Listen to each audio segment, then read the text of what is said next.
दोस्तों नमस्कार। आज की इस नए वीडियो में हम कक्षा 12वीं हिंदी संस्कृत परिचायिका खंड से नृपति दिलीपः पाठ लेकर आए हैं। इस वीडियो में हम नृपति दिलीपः का पूरा हिंदी अनुवाद को पढ़ेंगे। तो चलिए दोस्तों, बिना किसी देरी के शुरू करते हैं। आप ध्यान दीजिएगा। नृपति दिलीपः यानी राजा दिलीप। तो देखिए, वैवस्वतो मनुर्नाम माननीयो मनीषिणाम आसीन महिच्छित्तमाद्य प्रणवस्व छंदसामीव। वैवस्वतो, वैवस्वत मनुर्नाम, मनु नाम के, वैवस्वत मनु नाम के, माननीयो मनीषिणाम, मनीषिणाम यानी मनीषियों में, विद्वानों में, माननीयों यानी माननीय, सम्माननीय। एक बार पुनः समझ लीजिएगा।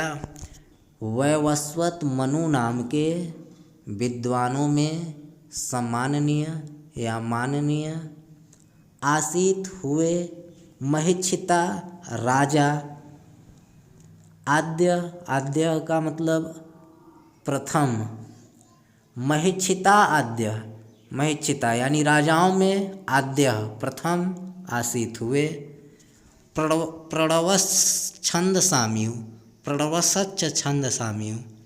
इसका जब संधि करेंगे तो होगा प्रणवः धन छंदसाम धन इव, यानी प्रणवः वेदों में, छंदसाम ओम के समान, प्रणवः वेदों में, छंदसाम ओम के समान, इव ही राजा मनु हुए।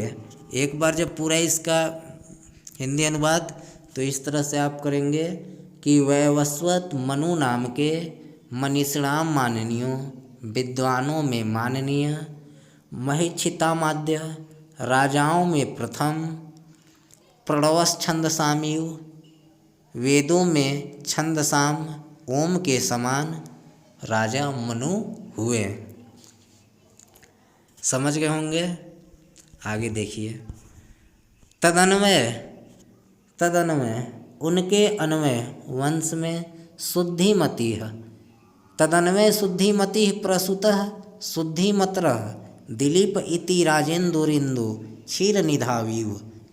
तदन्वय यानी उनके वंश में शुद्धिमती यानी शुद्ध मति का मतलब बुद्धि वाले, उनके शुद्ध बुद्धि वाले वंश में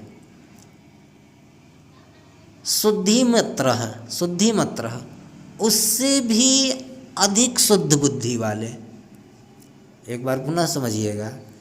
तदन्वय उनके वंश में शुद्धिमती, उनके शुद्ध बुद्धि वाले, अन्वय वंश में, उनके शुद्ध बुद्धि वाले वंश में, शुद्धिमत्रः उससे भी शुद्ध बुद्धि वाले, दिलीप, दिलीप इति राजेंदु, दिलीप इति राजेंदु, राजेंदु राजा धन इंदु यानी राजाओं में इंदु के समान, राजा रूपी इंदु के समान, इंदु का मतलब चंद्रमा के समान, दिलीप, दिलीप इति राजेंदु राजा रूपी चंद्रमा के समान दिलीप प्रसूतः, प्रसूतः का मतलब उत्पन्न होना होता है। तो एक बार इसको आप फिर समझ लीजिए।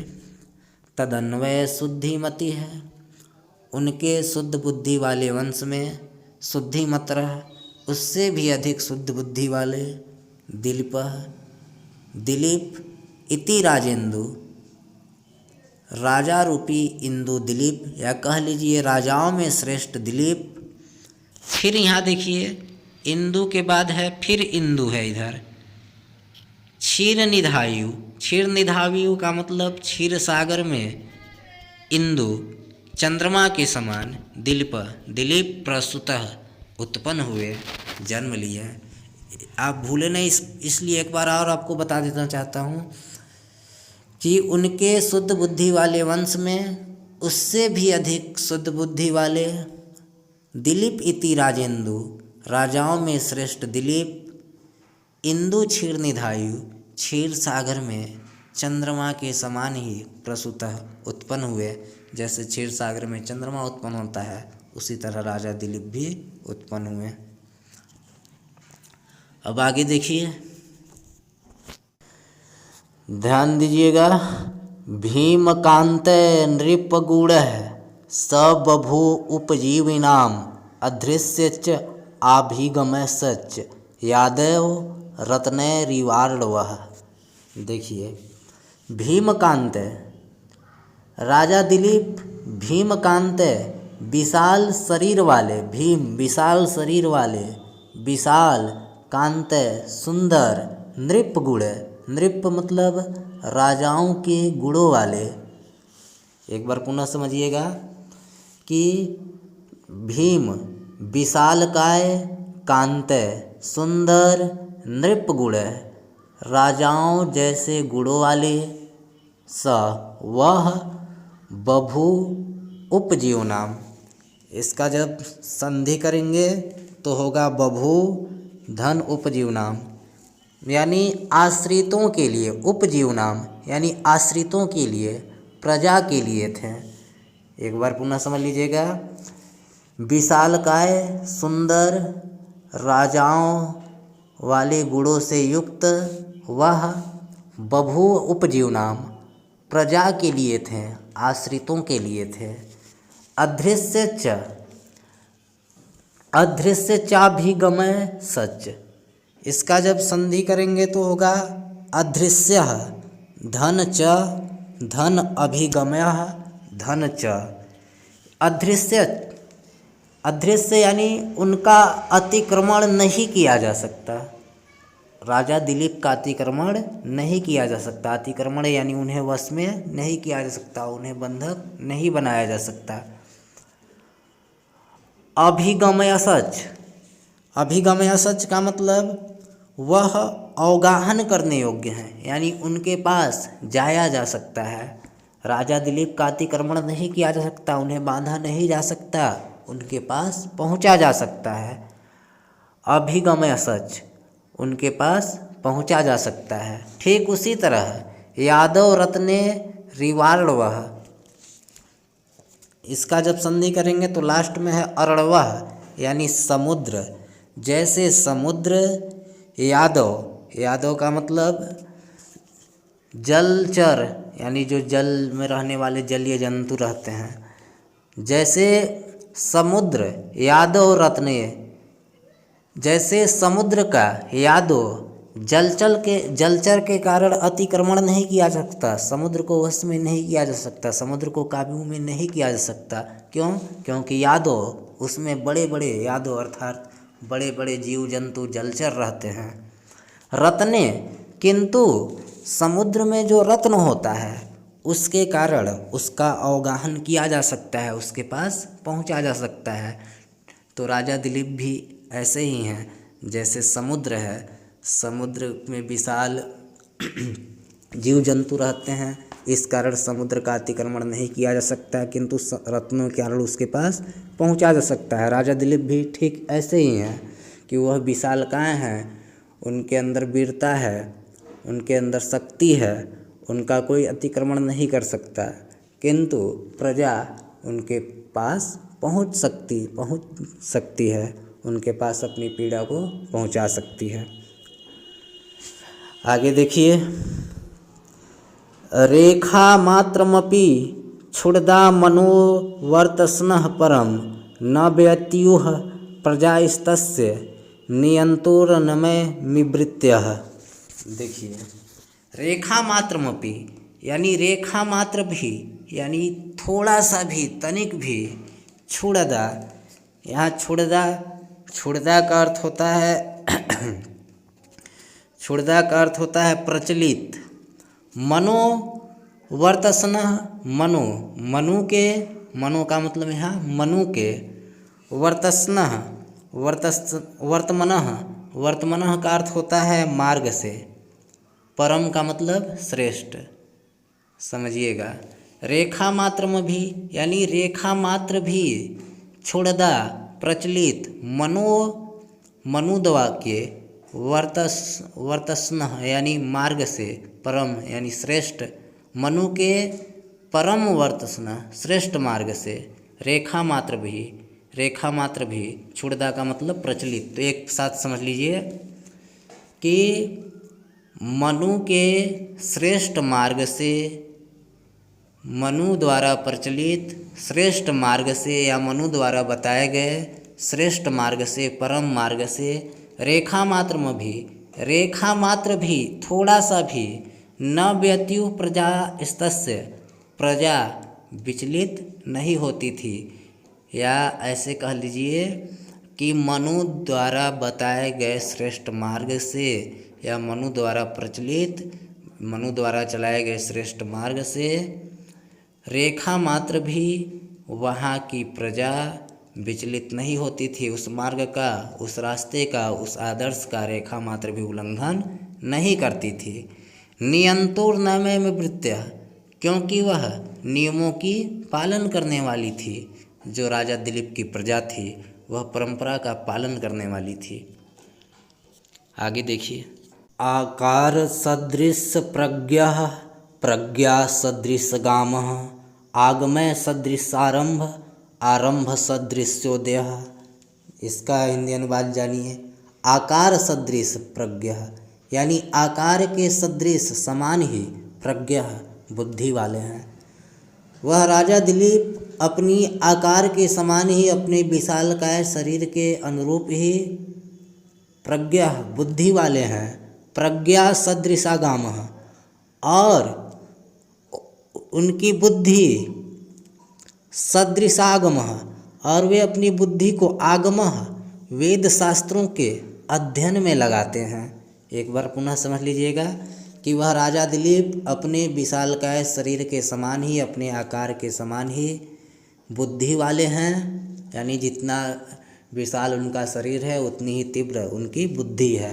प्रज्ञा सदृशागमः, वह अपने बुद्धि को आगमः सदृश, वह अपने बुद्धि को वेद शास्त्रों के अध्ययन में प्रयोग करते हैं, वेद शास्त्रों के अध्ययन में लगाते हैं। आगमय यानी शास्त्रों के, वेदों के अनुसार ही, सदृशारंभ, आगमय सदृशारंभ, सदृश यानी समान ही, आरंभ मतलब शुरू करते हैं। आगमय, और वे वेदों के अनुसार ही, पुराणों के अनुसार ही, शास्त्रों के अनुसार ही सदृशारंभ आरंभ करते हैं। आरंभ सदृशोदय, और जब आरंभ करते हैं तो सदृशोदय आरंभ के अनुसार ही उदय भी होता है, आरंभ के अनुसार ही फल को भी प्राप्त करते हैं। एक बार पुनः समझ लीजिएगा ताकि आप भूले नहीं। राजा दिलीप अपने आकार के समान ही बुद्धि वाले, अपने बुद्धि को वेद शास्त्रों के अध्ययन में लगाते हैं और वेद शास्त्रों के कहे अनुसार ही, कथनानुसार ही कार्य को आरंभ करते हैं। और जब आरंभ करते हैं तो आरंभ के अनुसार ही उदय भी होता है, उदित भी होता है। यानी अपने आरंभ के अनुसार ही, अपने कार्य के अनुरूप ही फल को भी प्राप्त करने वाले हैं। समझ गए होंगे। आगे देखिए, प्रजानामेव भृत्यर्थम स ताभ्यो बलिम गृहीत, सहस्त्र गुण मुत्य शस्त्र सष्टु मादते ही रसम रवि है। समझिएगा, प्रजानामेव यानी प्रजा से ही, भृत्यर्थम यानी प्रजा के लिए, भृत्य का मतलब सेवा के लिए, अर्थम का मतलब के लिए। प्रजानामेव यानी प्रजा की ही, प्रजानामेव प्रजानाम एव यानी प्रजा की ही, भृत्य अर्थम भृत्य सेवा के, अर्थम के लिए यानी प्रजा की ही सेवा के लिए। स वह ताभ्यो बलिम गृहीते बलि लेते हैं, बलि ग्रहण करते हैं। एक बार पुनः समझ लीजिएगा कि वह राजा दिलीप प्रजा की सेवा के लिए ही, प्रजा की सेवा के लिए ही वह प्रजा से बलिम गृहीत, प्रजा से बलि लेते हैं। बलि का मतलब कर लेते हैं। प्रजा की सेवा के लिए ही वह प्रजा से कर लेते हैं, टैक्स लेते हैं। सहस्त्र गुण मुत्य, और फिर सहस्त्र गुण यानी 1000 गुना करके, और फिर उसे 1000 गुना करके उतस्त सटुमादते यानी देते हैं और उसे 1000 गुना करके वापस देते हैं।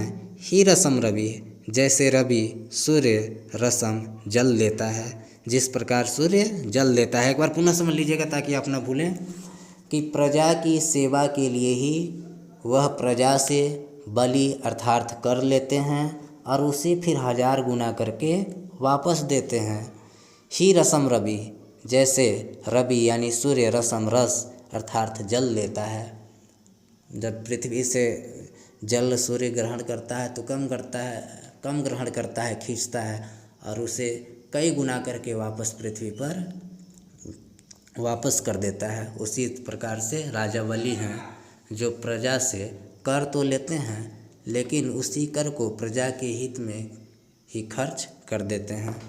आगे देखिए, सेना परिच्छदस्तस्य द्वेमार्थ साधनम शास्त्रे स्व अकुंठिता बुद्धि मौर्वी धनुषी चातता। तो इसका समझिएगा, सेना परिच्छिदस्तस्य यानी परिच्छिद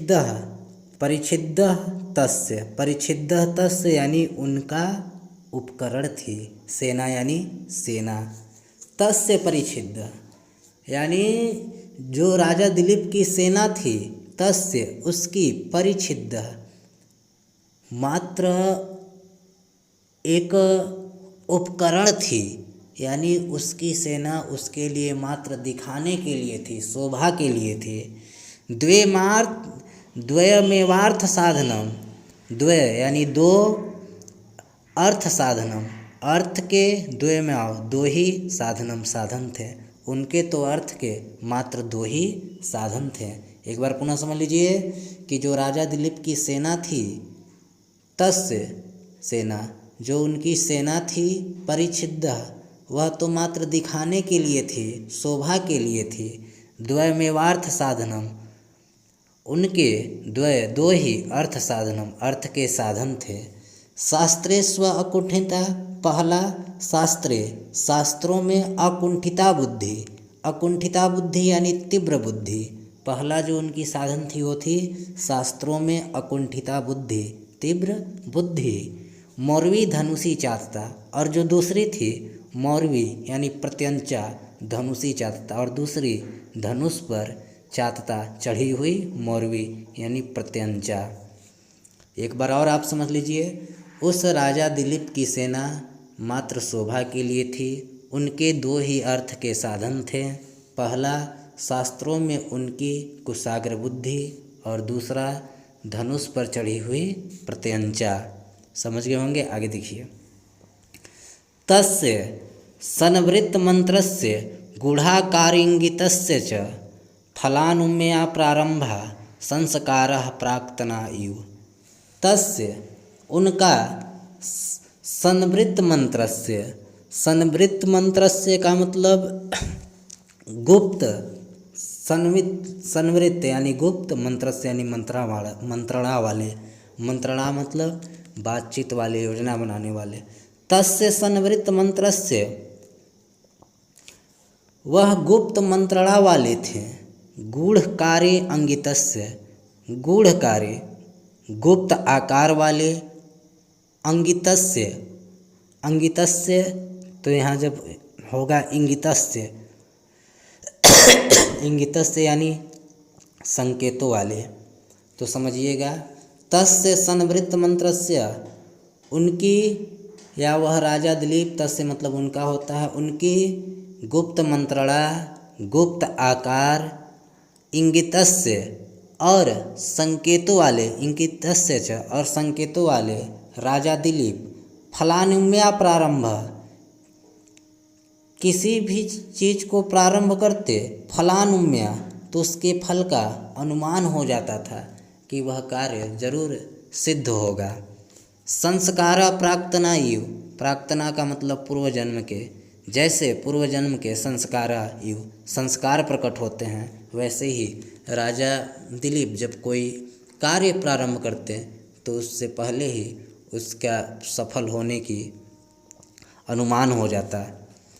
एक बार पुनः समझ लीजिए, वह उनकी गुप्त मंत्रणा, गुप्त आकार और गुप्त संकेतों वाले राजा दिलीप जब किसी कार्य को प्रारंभ करते हैं तो इससे पूर्व ही उसके फल का अनुमान हो जाता है। जैसे पूर्व जन्म के संस्कार प्रकट होते हैं, वैसे ही उनके कार्यों का परिणाम प्रकट होने लगता है, पता चल जाता है। आगे देखिए, जुगोपात मान मत्रस्तो भेजे धर्माम नातुरः अग्रिधनुराददे सो अर्थमसकतः सुखमनोभूत। तो देखिएगा इसका हिंदी अनुवाद।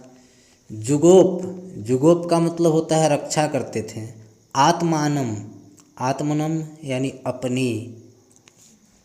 फिर है इसमें अत्रस्तः यानी निडर होकर। वह राजा दिलीप अत्रस्तो निडर होकर आत्मनम अपनी जुगोप रक्षा करते थे। भेजे धर्मानुतरः, भेजे का मतलब सेवन करना, अर्जन करना। अनातुरः यानी बिना घबराए हुए, धर्मा यानी धर्म का।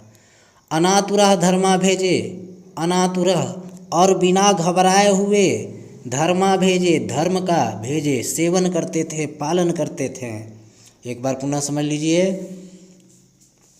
कि वह राजा दिलीप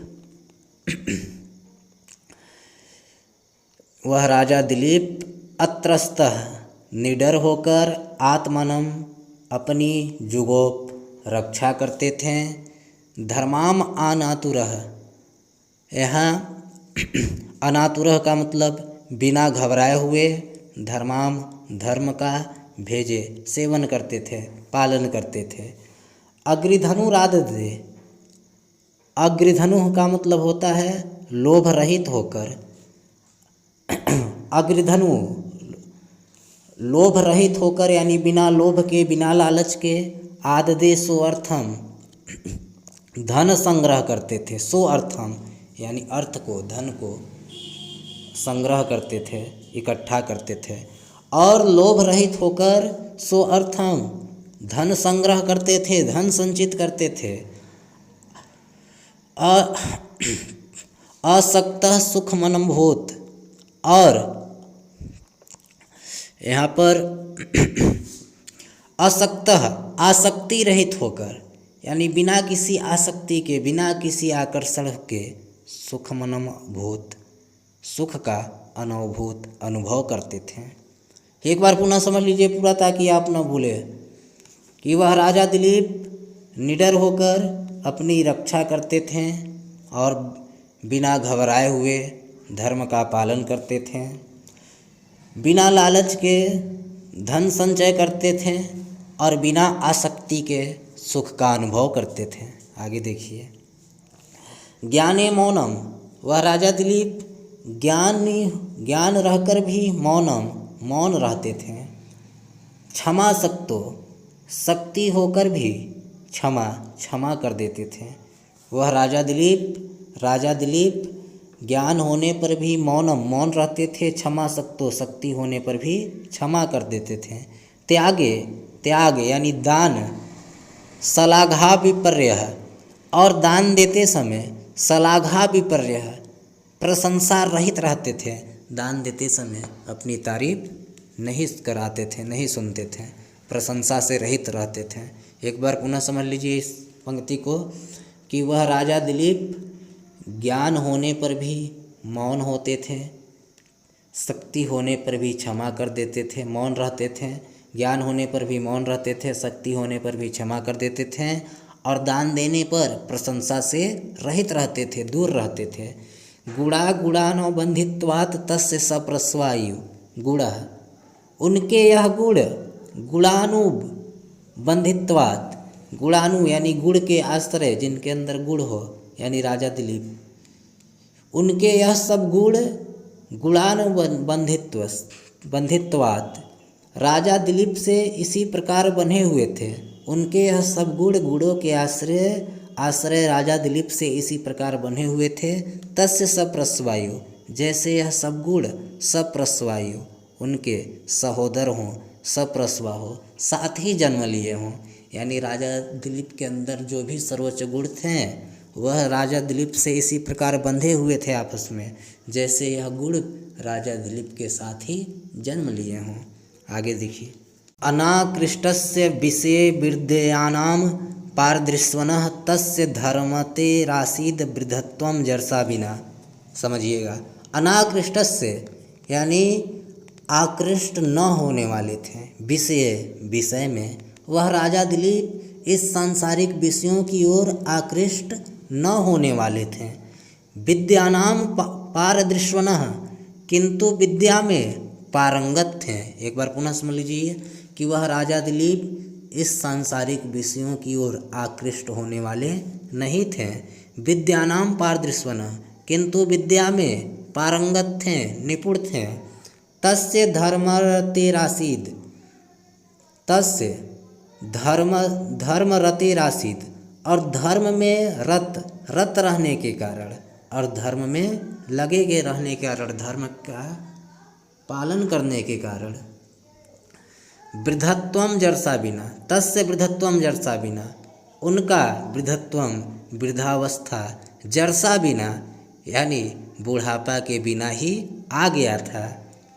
एक बार पुनः समझ लीजिए इसको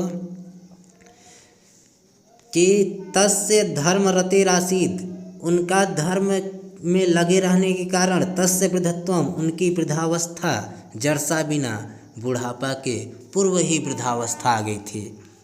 यानी राजा दिलीप इतने ज्ञानी थे, इतने प्रखंड बुद्धि वाले थे, इतने ज़्यादा शुद्ध बुद्धि वाले थे कि उनके पास इतना ज़्यादा अनुभव हो गया था कि वह कम उम्र में ही बूढ़े हो गए थे, यानी काफ़ी अनुभवी हो गए थे।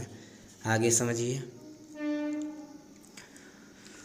प्रजानाम विनयाधानाद रक्षणाद भरणादपि सपिता पितरस्तासाम केवल जन्म हेतवः। समझिएगा, प्रजानाम यानी प्रजाओं की, विनयाधानाद विनय का आधान करने के कारण, प्रजाओं में विनय का आधान करने के कारण, यानी प्रजा के प्रति दया दिखाने के कारण, विनय दिखाने के कारण, रक्षणाद उनकी रक्षा करने के कारण, भरणादपि भरण पोषण इत्यादि के कारण, सपिता पितरस्तासाम केवल जन्म हेतु, सपिता वह राजा दिलीप प्रजा के पिता थे। एक बार पुनः सुन लीजिए, प्रजानाम प्रजा के विनयाधानाद प्रजाओं में विनय के आधान के कारण, अर्थात प्रजा के प्रति दया के कारण, प्रजा के प्रति दयालुता के भाव के कारण, रक्षणाद प्रजा की रक्षा के कारण, भरणादपि प्रजा की भरण पोषण करने के कारण, सपिता वह राजा दिलीप अपने प्रजा के पिता थे। पितरस्तासाम केवलम, उनके पितरस्तासाम उनके पिता तो केवल जन्म हेतवः जन्म के लिए थे।